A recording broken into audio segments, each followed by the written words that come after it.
West বেঙ্গলের ছেলে মেয়েদের মতন একটা ট্রেন্ড চলছে যে ইয়াং ছেলে মেয়েরা বলছে যে আমরা বিয়ে করব না। বিয়ে করব না কেন?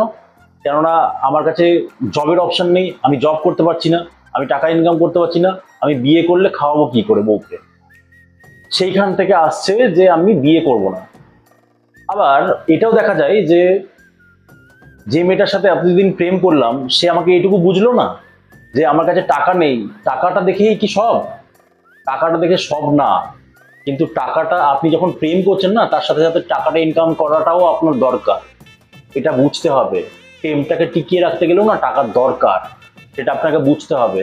আপনার যখন প্রেম করার পরে বিয়ে করবেন, যখন ছেলে দুধ খেতে চাইবে সেই টাকাটা ইনকাম করতে পারবেন না, না তখন কষ্ট হবে। তাই জন্য এখন থেকে লেগে পড়ুন, টাকা ইনকাম করতে হবে, এই জিনিসটাকে মাথায় রেখে। আর সেখানে কোনো রকম এক্সকিউজ চলবে না যে আমার কাছে গভর্নমেন্ট জব নেই, বা ওয়েস্ট বেঙ্গল গভর্নমেন্ট সেরকম ভাবে জব রিলিজ করছে না, বা আমি ব্যবসা করতে পারবো না কারণ আমি রিস্ক নিতে পারছি না। আপনার কাছে ইউটিউব আছে, তো আপনি ইউটিউব করুন না, টাকা ইনকাম করুন ইউটিউব থেকে।